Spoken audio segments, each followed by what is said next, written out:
Dear students, good morning. Welcome to Law Excellence IAS. Let us start the discussion on today's newspaper, that is 2nd October 2020. The first article for discussion is The Prime Minister India Almost Forgot.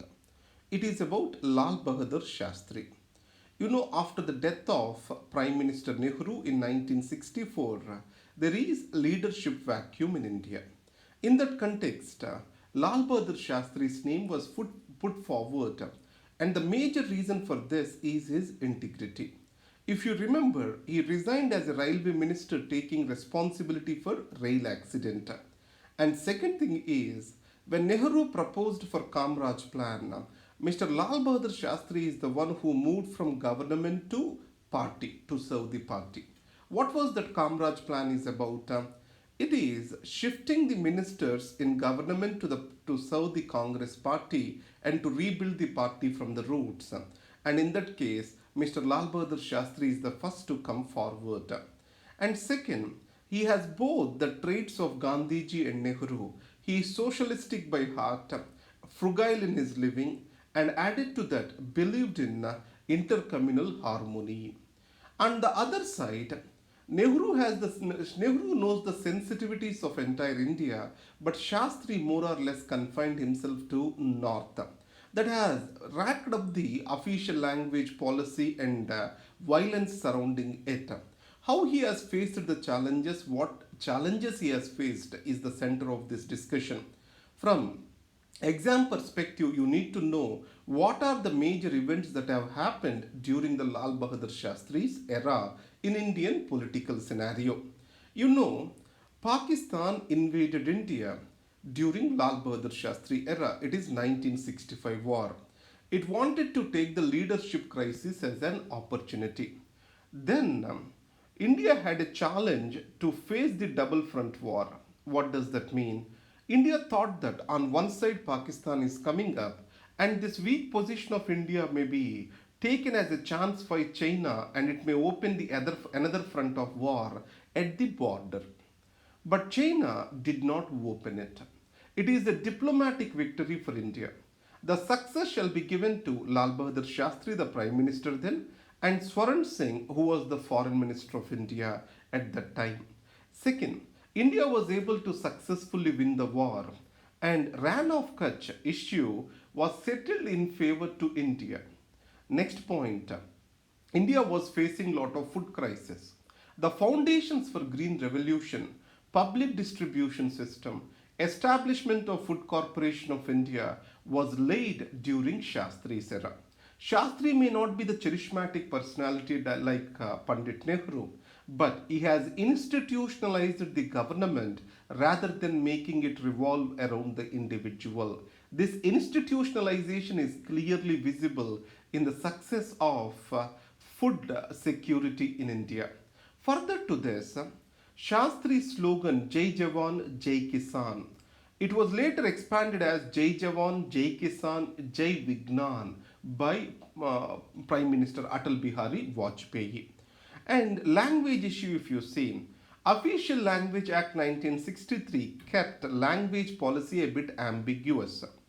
English may be continued along with Hindi in the conduct of the business of Government of India. Maybe. North Indians stated maybe as a shall be. South Indians believed it as shall be. North Indian believed English may not be continued along with Hindi. So that has led to a lot of rift. Finally, the magnanimity of the Shastri to allow English along with Hindi has made the crisis to go away. So official language issue, and then crisis with Pakistan, and after that food crisis. These are actively averted by Lal Bahadur Shastri as Prime Minister.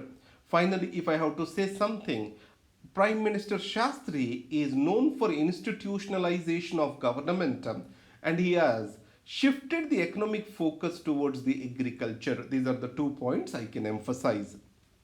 Next article, Mahatma as an intercultural Indian.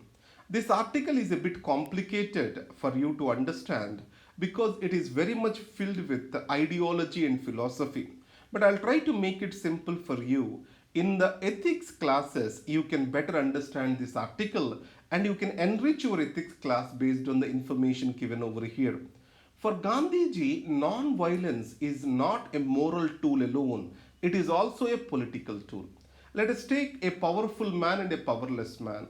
If you go by the power as an instrument to face the situation, obviously powerful will win. So, what shall be the weapon of powerless? Non-violence, moral high ground has to be the weapon of the powerless. So, non-violence is an instrument of oppressed and powerless to face the world of violence, according to Gandhiji. Second is, Gandhiji says it is incomplete without citizens being vigilant about the abuse of force by the state. Understand across the world who is the most, which is the institution most abused the rights of the citizens? It is the state. And when you are giving power to the states, you also need to be vigilant that how this power may be used by the state. Who has to be vigilant? Citizens have to be vigilant. If there is no vigilant citizenry, obviously politics becomes incomplete. So, if politics have to be made complete, citizen activism, citizen vigilantism is essential for this country. Third point is he envisioned an ideal society. What is that ideal he is looking at? Justice for all, social justice. A society where Dalits will be treated with respect, women will be given necessary autonomy, and where their problems will be openly discussed, material benefits reach every man in the corner. This is what is the society Gandhiji has envisioned. So Gandhiji has a specific meaning for democracy. Democracy, he saw it from a pluralistic perspective in which intercultural dialogue has to exist.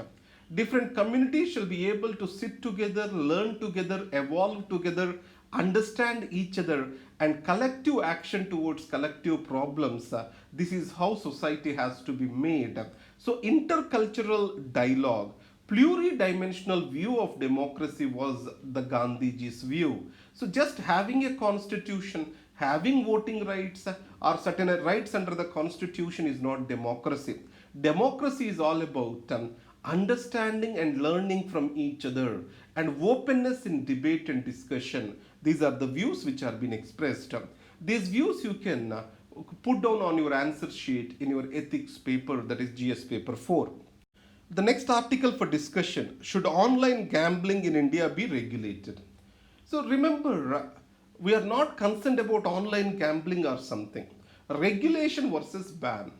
Is alcohol consumption need to be regulated? Or bars have to be banned? Dancing bars have to be banned? Child labor has to be prohibited completely? These are all the questions we see day in and day out. So let us see a wider general discussion on regulation versus ban. Remember, regulation means government asks certain agencies which wants to conduct that activity to register, pay license fees and other taxes which are necessary to run the structure. Second, banning means government will not allow any activity like that. Let us take a factory is causing cancer among the people. Obviously, it has to be banned because it has serious repercussions which are irreversible. But at the same time, a moral turpitude is there. So it need to be regulated rather than be banned because it has different opinions.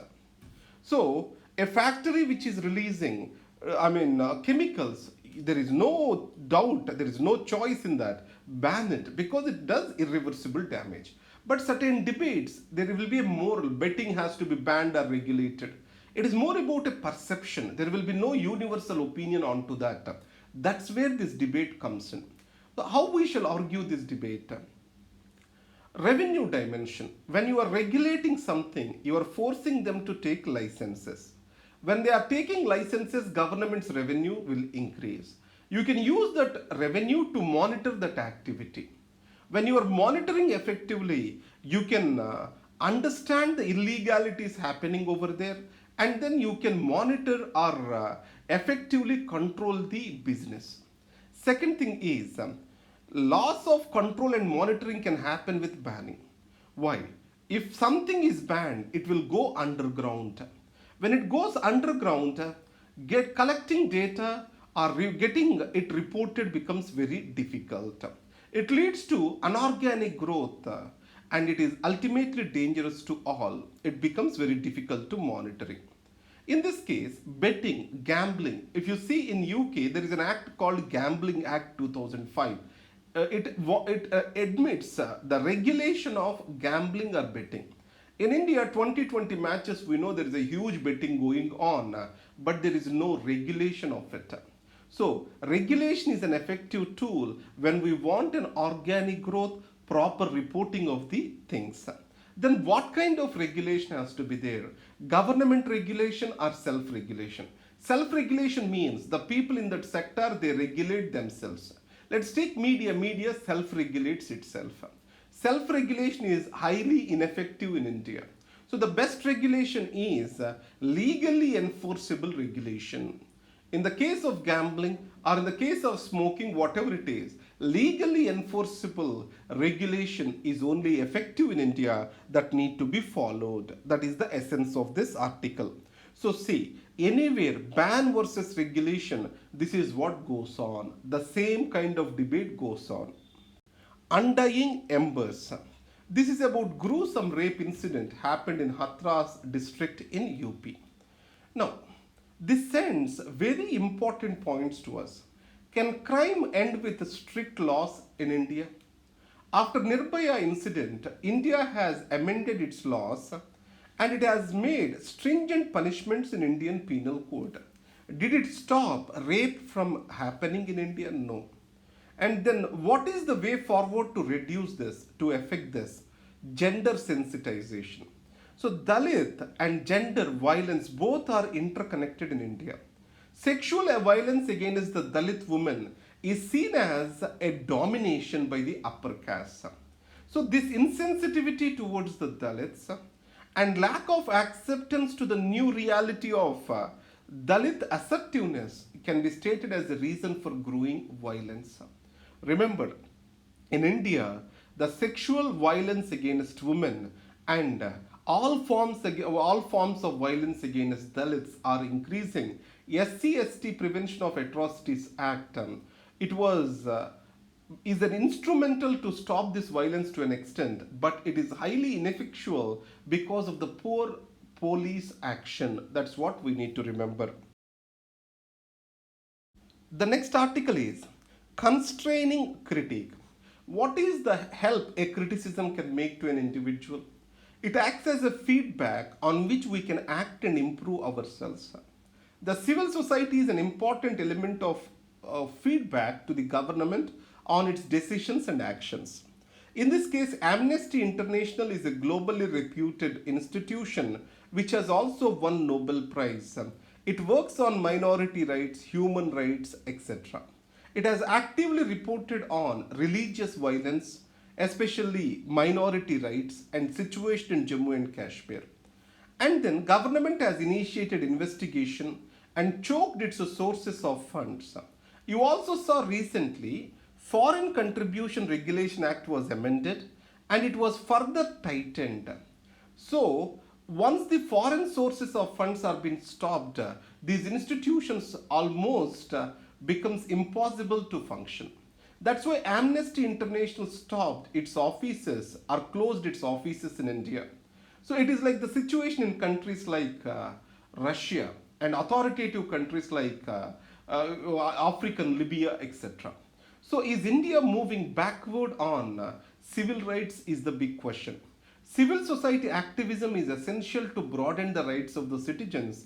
In India, Right to Information Act or MG Narega, everything has come into existence due to action of civil society. So government shall facilitate the civil society action for good governance. That is what this article talks about. A strategic dealing with China. Here the author argues that China has differences with many countries, US, European Union, Taiwan, Hong Kong is part of China, we keep it aside, Japan, all these countries. In spite of these differences, China continues business with them. These countries also continue business with China. So here, Shinzo Abe's policy towards China can be an example for India. Shinzo Abe has maintained a strict control and separation between economic relations and border relations. Here, what the author argues is India also shall keep a separation between these two because economic relations, once they suffer, at this point of time, it does more damage to India. That is what the essence of the article. IIT Madras makes sutures with nanofiber ions. So you know nanofibers are very strong and also they provide for better and desirable qualities in them. In this case, the nanofibers are being tied together in IIT Madras and made as suture material which can be used in surgeries. It showed better infection control and also better recovery after the surgery. That is what stated here. Most gig workers lost income during pandemic. Who are these gig workers? Today we have platform based companies or apps. Let us talk about Swiggy, Zomato. All these are platform based apps. Here temporary contractual workers, they deliver the food to our homes.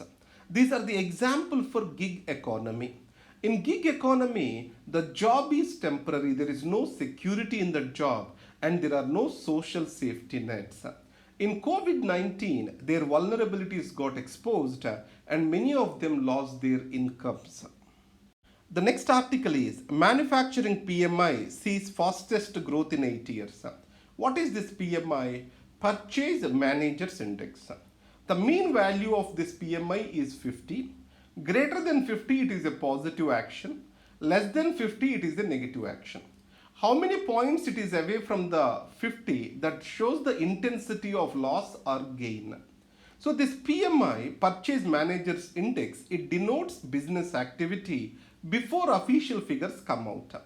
That's why investors, bond market people, everyone monitors this PMI. It is given separately for manufacturing and services sector on a month-on-month basis. In this article, compared to previous month, this month showed a very good growth. That is what it says. It is due to opening up of the industry after unlockdown. No decision yet on Australia's participation in Malabar drills. You know, Quad, it has 4 countries. What are they? India, Japan, Australia, USA. In Malabar naval drills, USA, India, Japan participates. Who is being left out? Australia. India is yet to invite Australia into these drills. Why? India do not want the Quad to be seen as a military alliance meant to contain China. It is not good for the stability in this region. It may raise unnecessary confrontation with China, which can deviate our focus away from development. So that's why the status of including Australia in Malabar drills is still vague. And added to that, foreign ministers of these Quad countries are about to meet in Japan. And next is United States of America is backing India to be included in UN Security Council. Along with this, America and India have a comprehensive US-India comprehensive global strategic partnership and also 2+2 dialogue. What is this 2+2 dialogue? Dialogue between Minister for Foreign Affairs and Defense Minister of India with their counterparts in United States of America. Most counterfeits are 2000 notes, says National Crime Records Bureau. When demonetization was announced, one of the objectives was to fight the fake notes and currency. Now, 2000 rupees is announced as the most secured currency note. But today, it is the most duplicated fake note in India as per the NCRB records. Finally, first plane of VVIPs land in Delhi. So this is to carry Prime Minister, President and Vice President, only these 3 dignitaries round the globe for their foreign visits. In this scenario, what it will be named as can be a question for you. It may not be a question for UPSC, it may be a question for other state exams. It may be named as Air India 1 or something. So these are the articles for For today, all the best. This is Dr. Rambabu signing off for Law Excellence IAS.